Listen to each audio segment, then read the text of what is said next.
15 years ago, my ex-husband cheated on me with his childhood friend and even had a child with her, leading to our divorce. After the divorce, I suffered harassment from his affair partner and was eventually forced to quit my job. When I was at my lowest, my current husband rescued me, and we've built a happy family and live a peaceful life. But the happiness was short-lived. I unexpectedly ran into my ex-husband who abandoned me 15 years ago. You're still single, aren't you? No one would marry a woman who can't have kids. You still can't say anything but nasty comments, can you? Unlike someone, my son is adorable like his mother. Looking down on me with a smug smile, I retorted, "Oh, really? He's very cute indeed. Oh, I should introduce my kids to you too." As I introduced my son, my ex-husband's smile faded. And he began to tremble. "My name is Emily Johnson. I'm 38 years old this year.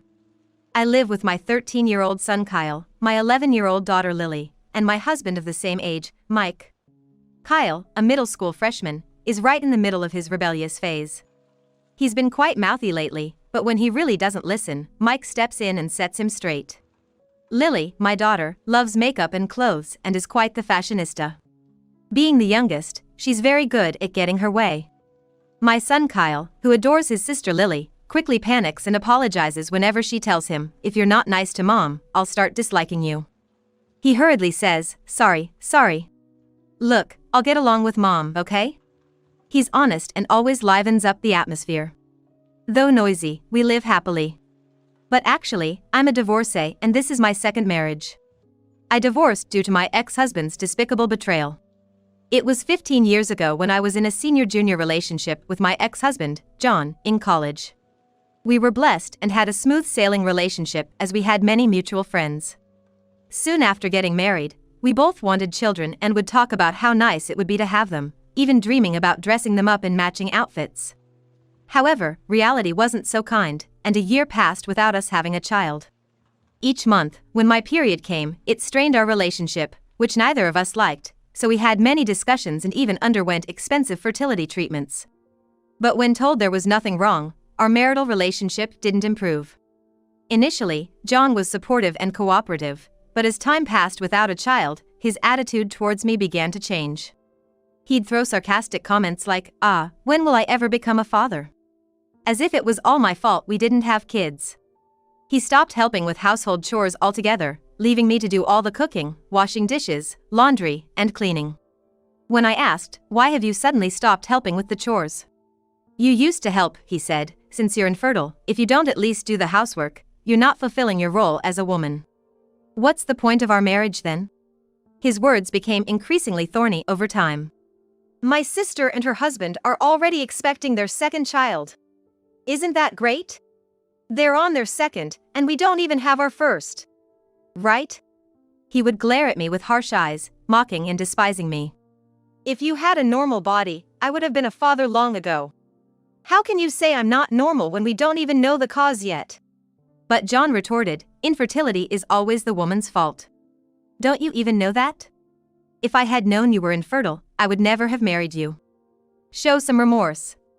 His words pierced my heart. I also started receiving calls from my in-laws saying, "We want to see our grandchild soon."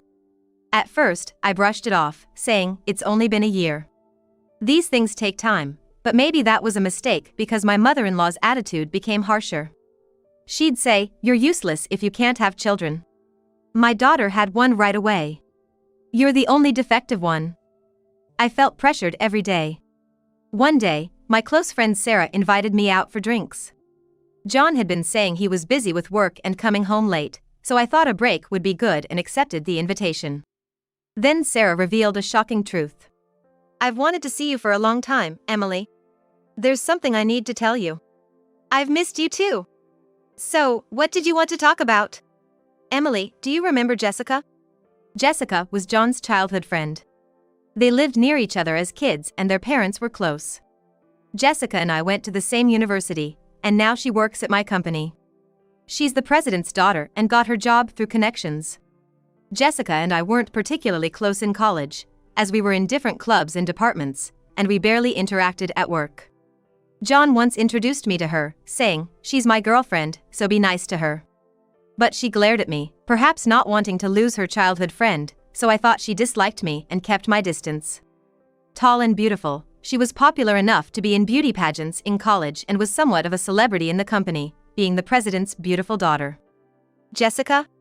Oh, John's childhood friend? Yeah, I know her. She's beautiful. We're at the same company, but we don't interact much. What about her?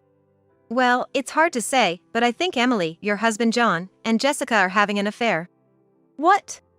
I was shocked by Sarah's warning, feeling like I'd been struck by lightning. I saw them the other day. They were walking hand in hand, not like just friends. That can't be. You should check it out. And call me if anything happens, okay? Thanks for telling me. I had a feeling that John was cheating. His attitude towards me was terrible, and he always came home late, claiming to be working overtime. On weekends, he'd say he was entertaining clients and wouldn't be home. I had a vague idea, but I pretended not to notice. That day, after parting ways with Sarah, I headed straight to a private investigator. The reason, of course, was to gather evidence of my husband's infidelity. It didn't take more than a week to gather evidence, but I myself wasn't ready to decide on divorce right away. No matter how terrible a husband he was the person I once vowed to spend my life with. I couldn't decide right away. A few days later, I returned home to find John, who usually came home late, sitting at the dining table. Oh, you're home. Yeah. I thought you'd be late today as usual. I tried to sound sarcastic on purpose. Yeah, sorry about that. I need to talk to you. Having heard about the affair from Sarah, I had a bad feeling. I want a divorce. What? So, that's how it is. I realized that John wasn't just fooling around with Jessica, but that he was serious. Jessica's pregnant. So, I'm gonna marry her. Jessica. Your childhood friend? You said she was just a friend. And now she's pregnant? You were having an affair? Don't call it an affair. Makes me sound like a scumbag. Can't be helped, right? Jessica can actually get pregnant, and she's beautiful. There's no reason for me to choose you over her. I was shocked by John's brazen attitude. He didn't think he was in the wrong at all. I was so shocked that I couldn't find the words to speak. Seeing me silent, John scoffed and said, Even my mom kept nagging me to divorce you. She always liked Jessica more. She's beautiful, kind, and can have kids. My mom will be happy with this. In the end, my mother-in-law and husband had always preferred Jessica. I was so sad that tears started to flow. Well, I've packed my things and I need to leave for the sake of the child that's about to be born. Saying that, John left the house. I didn't have the energy to stop him. Later, I was unilaterally sent divorce papers. There was a note attached, written by a woman. Please divorce my husband quickly. The contradictory words made question marks pop up over my head. I wanted to retort, "You're the one who stole my husband." Seeing those words, I finally came to my senses. Why am I the one being blamed? I couldn't just silently go through with the divorce. With that thought, I took the evidence I had gathered from the private investigator and filed for divorce mediation. A few days after filing, I received a call from an unknown number. Wondering who it could be, I answered the phone to hear a woman's voice screaming, "What do you think you're doing? Why are you suing us?" It was Jessica, the affair partner. Well, it's obvious, isn't it? I know all about your infidelity. It's only natural for me to ask for alimony. Alimony? I have a baby in my belly. You're really gonna demand money at a time when we'll need it most? Who's the real monster here? You sleep with a married man and have the nerve to say that to me. It's your fault for being infertile, you terrible woman. Her high-pitched screaming hurt my ears. Anyway, I intend to settle this divorce, including alimony, in court. Let's discuss this further in the proper setting. With that, I hung up the phone. Later, thanks to the evidence I had, the mediation recognized John and Jessica's relationship as adultery. John, unhappy with this, tried to blame my infertility, but it was dismissed as unreasonable since no test results had confirmed me as the cause within just a year of marriage. I received $40,000 in alimony from John and $20,000 from Jessica, both paid in one lump sum. I didn't want a prolonged, messy payment schedule and a lingering connection to them. This is how our divorce was finalized. However, my suffering didn't end there. Since John, Jessica, and I all attended the same university, the affair scandal became a topic of gossip among many friends. According to a close friend, the rumor was that I had hidden my infertility and tricked John into marriage. Some people even sympathized with John and Jessica. How awful! Jessica and I worked at the same company, and she spread unfounded rumors there too. Everyone sided with Jessica, who's a beauty and the boss's daughter. She tearfully played the victim, saying, "Emily is such a terrible person. Taking money from us for alimony when we're about to have a child, even though she hid her infertility." At first, I tried to ignore it, but being the boss's daughter, Jessica got preferential treatment. My boss would scold me, "Don't be mean to Jessica," and despite my hard work, I was progressively left out of major projects. Eventually, I was mentally cornered and chose to resign. While I was looking for a new job, I received a headhunting offer from another company. They said, "We need someone as diligent and talented as you." At my new job, I was amazed at how freely I could work. My new boss paid close attention to each employee. There was none of that favoritism or nepotism like at my previous company. I found myself drawn to this wonderful boss. That's how I met my current husband, Mike. When I was at my lowest after a terrible split from my ex-husband, he kindly supported me. After several dinners together, we started talking not just about work, but about our personal lives too, and our relationship developed. Things went well between us, and thankfully, Mike proposed to me. However, having been rejected by my ex-husband for infertility, I had many fears about marriage and confessed to Mike that I might be infertile. Then, looking at me earnestly, Mike said, "Of course, I'd be happy if we could have a child together in the future. But the most important thing is that I love you, Emily. You're important to me. So even if we can't have children, I will always be by your side." He hugged me gently. I was so happy. I thought I wanted to spend my life with this man and decided to marry Mike. Soon after our marriage, we had our first child, Kyle. Followed by our daughter, Lily. Perhaps not getting pregnant with my ex-husband was a matter of timing or compatibility. Raising children is hard, but we're living happily. Then one day, I attended a friend's wedding. During the middle of the ceremony, when it was time for greetings and mingling, I stepped out to go to the bathroom and saw my ex-husband John, whom I hadn't seen in 15 years. Ugh! Why is he here? I panicked for a moment, my mind going blank. But then I remembered that today's bride and groom were friends from college. It made sense for John to be there. I tried to ignore him and walk past, but he called out loudly, "Hey." So he noticed me. What? You've put on weight, haven't you? It's been so long since I've seen you. John, seemingly drunk, talked loudly and spat while speaking. You haven't changed a bit. I added in my mind, still as unpleasant as ever. Then John called his family over. There was Jessica and their son. Seeing my face, Jessica smirked and said, "Oh, it's been a while. Have you gained weight? Is it stress eating? Must be tough. I bet you're still an infertile woman with no one to take you, right?" I was dumbfounded by their rude behavior and couldn't find the words to respond. I noticed their son hanging his head, blushing with embarrassment. He had very handsome features. Ah. I forgot to introduce him. This is my son. As you can see, he's cute like Jessica, right? Jessica, too, proudly bragged about their son. He's handsome, smart, a real genius. Sorry to say, it seems like we're the only happy ones here. They praised their son and looked down at me with smug smiles. However, their son seemed unhappy with his parents' behavior. Seemingly displeased with them belittling someone else. He must be a very kind boy, I thought. But I had no time to deal with them. As I turned to leave, John grabbed my arm tightly, stopping me. "So, you cause our divorce because of your infertility, and then you have the nerve to extort money from us?" John was still holding a grudge about something that happened 15 years ago. If anyone should hold a grudge, it's me. Then Jessica also turned to me and said, "Yeah. You're a single, infertile woman, why would you need money? Families with children like us need it more, don't you think? Pay us back double the amount you took from us at that time." I was dumbstruck by such selfish remarks, speechless, when John and Jessica's son spoke up. "Single means unmarried, right? But she's wearing a wedding ring on her left hand." pointed out by their son, John and Jessica stared intently at the ring on my left ring finger. What? You're married? John and Jessica's loud exclamations drew stares from the surrounding people. I was mortified.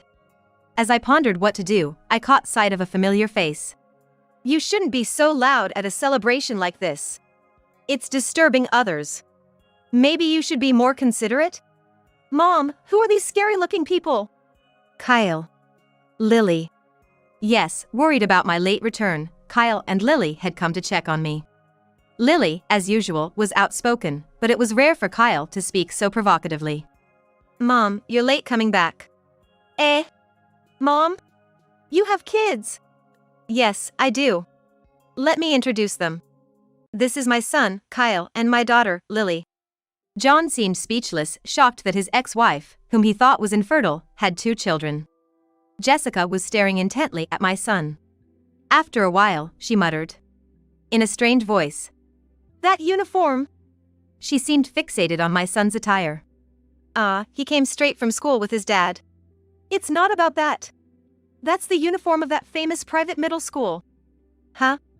Oh, yes. Kyle's attending that prestigious private middle school. Yes.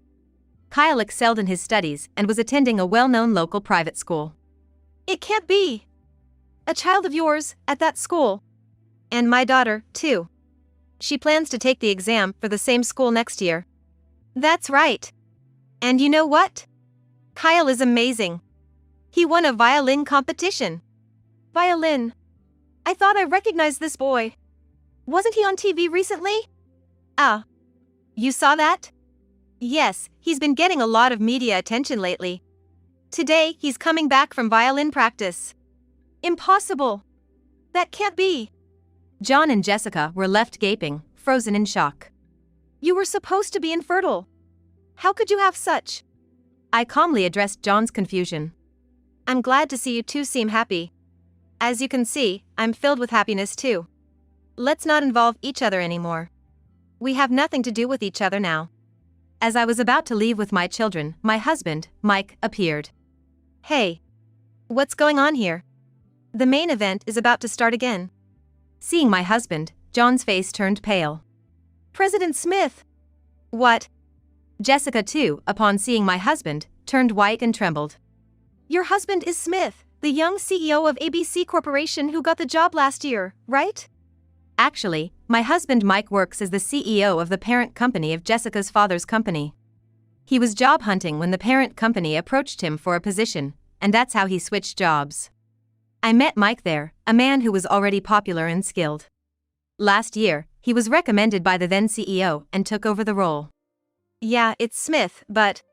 Huh? What's with this atmosphere? What happened? Sensing the uneasy air, my husband Mike looked puzzled, and that's when Kyle spoke up. These people were saying mean things about our mom, calling her infertile and fat, so Lily and I came to help her. They heard it.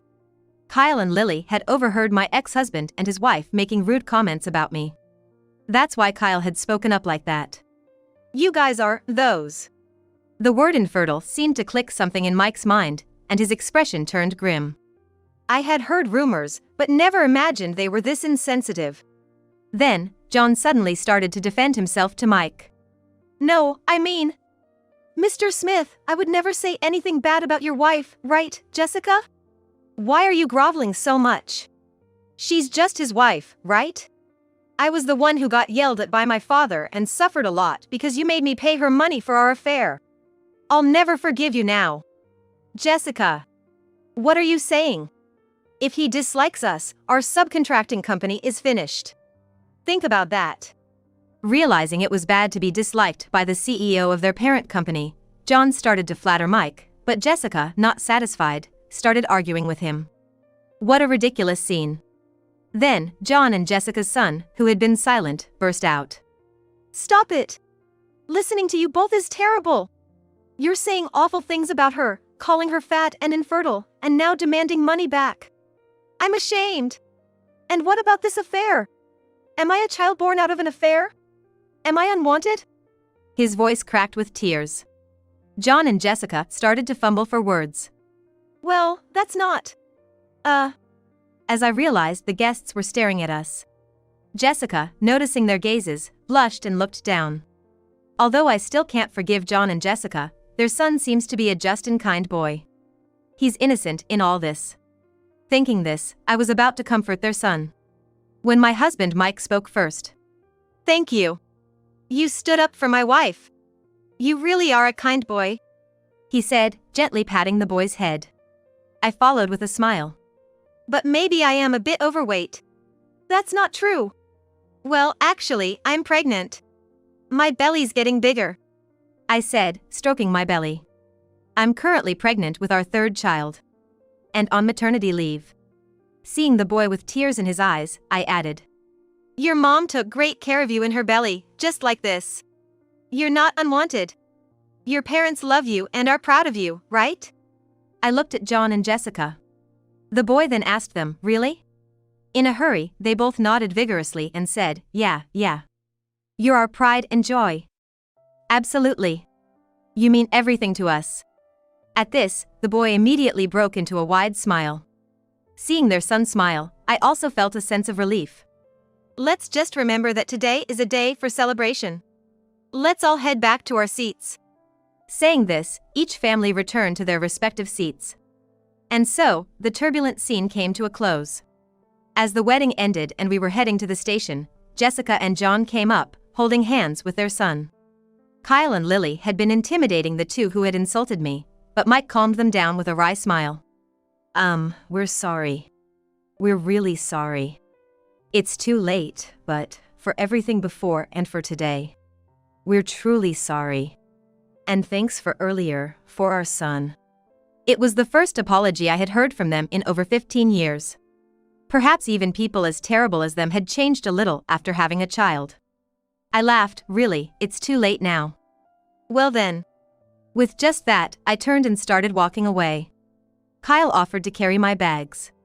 Lily said, Here, and draped a jacket over my shoulders. Even as children, they were considerate of my pregnancy. All right. How about we make Dad's favorite hamburgers for dinner tonight?